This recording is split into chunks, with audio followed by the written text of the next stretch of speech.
Welcome to Making Sense of the Madness. I am Jason Burmis, sitting in for Sean Morgan, and today it's a Canadian takeover as we get two of the top independent journalists from the region to make sense of the madness with us today.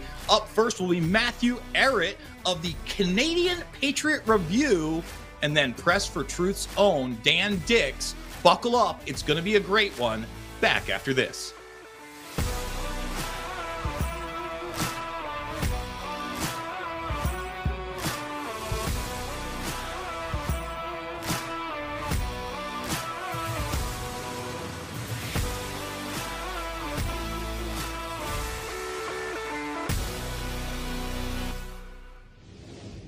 Facebook's parent company Meta cutting more jobs today. The company began laying off the first wave of 10,000 affected employees. That first round includes engineers and other technical workers who build Meta's products, including Facebook, Instagram, and virtual reality divisions. The next round of layoffs is expected in May and will include finance and legal employees. CEO Mark Zuckerberg announced the cuts last month. They follow cuts last fall when 11,000 people were laid off. Inflation was transitory. The economy's doing great. The IMF is announcing their CBDC, and the BRICS nations are making their move, but there's nothing to worry about. Now, here to talk about that and much more is the Canadian Patriot Review's own Matthew Ehret. He's also an author of the series The Clash of Two Americas, Volume 4, out right now. Matthew, thank you so much for joining us. Thank you for having me on, Jason. It's nice to be with you.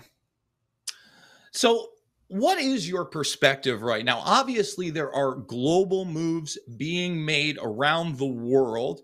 I know that you'd like to talk about the Xi Lulu meeting. Of course, Lulu getting the nod in Brazil. Xi seems to be at the top of his game. And the BRICS nations, although not really discussed in this country, have been around now for over a decade, but are strengthening their global power as we speak. Yeah, most certainly.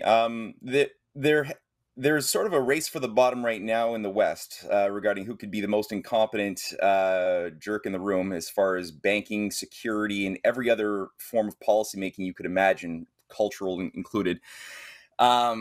Whereas there's a certain form of unwillingness to self-sabotage and sacrifice their ancient traditions and people on some altar, which is what certain ideologues would like to go for. This goes back to an agenda, I believe, that I've written about that was put online really even before Hitler lost the war. And those bankers in London and Wall Street who had put so much effort into creating the foundation of a one world government with fascist enforcers, which was supposed to be the thing that replaced the old order of nation states in the 1940s, that didn't work. There were certain things that didn't fall into the script, and the script wasn't abandoned. It was just a live to fight another day option. So there's been now a longer term strategy to infiltrate and to take back control and do what they failed to do in the 1940s with this Great Reset agenda. And today, the BRICS nations are basically saying no to depopulation. So there is, as you pointed out, the IMF bringing on a digital currency. There's a whole fight over what the new operating system is going to be, because the current banking system is designed to collapse. That's what was brought in the 1970s, was a system of consumerism speculation that could do nothing but collapse under the weight of its own insanity. Now, the question is, what will be the new operating system? And on the one hand, you have a depopulation priesthood that wants to kill off about 90% of the world population and bring about a dumbed down, very malleable society of mind slaves who are addicted to drugs and video games while they're waiting to be euthanized. And on the other hand, you've got, like I said, Russia, China, India, a lot of these other allies that are forming around the multipolar alliance and the BRICS that are saying pretty much they don't want to do that game anymore, and they're fighting for a different idea of what that new operating system is going to be.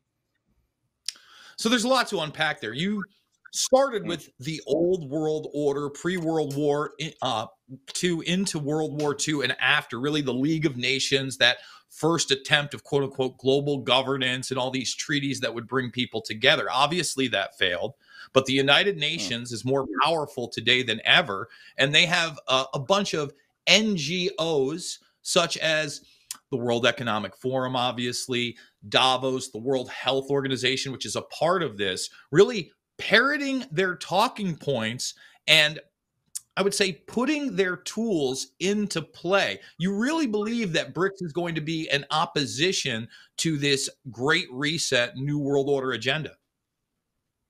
Yeah, when I look at the actions, policy actions, economically, security wise, that these countries have taken, as far as like looking at what they do, what are the way the banks are wired to serve what goals, as far as the big projects that have been built in the past, especially 15, 18 years. What about the security policy of trying to create peace among states, like we see with Iran, Saudi Arabia, Turkey, Syria, Iran, as well as many African states who are now experiencing thousands of major infrastructure, water, energy, electricity, education projects. There's an anti-depopulation effect, as the consequence of these policies, and I think also at the cause of these policy intentions, which is very different from the type of IMF, World Bank directed effects of the past 80 years of aid to countries, which involve regime change, the destruction of the living standards, food production. So that's where I see a big difference. And I don't see the multipolar Eurasian orientation right now as a controlled opposition the way some do. I disagree with that analysis. And I think the thing about the UN, it's a messy thing because, on the one hand, the UN is just it was only supposed to be a platform for dialogue, not a world government in its original design, which is why they had to create NATO, for example, because at the UN Security Council, number one, it enshrined in the UN Charter the sacredness of the sovereign nation state and the illegality of intervening militarily into another country in any reason other than defense. So NATO was created to get around the UN Security Council, which gave too much authority to sovereign nations like Russia, like China, to infringe upon certain Anglo-American views for creating the Vietnam War, Korean War, any of the hundreds of other wars that were done in the 50s, 60s, 70s, 80s. So they made NATO as another thing, and things like the World Economic Forum as well. It was designed to be not really it was designed to be something which would infiltrate the UN and have the UN increasingly serve the interests of this oligarchical death cult over time through a Kissinger prodigy named Klaus Schwab, who studied under Kissinger in Harvard. So there's a little bit of it's the UN itself is a very messy bag. It's not one black or white thing.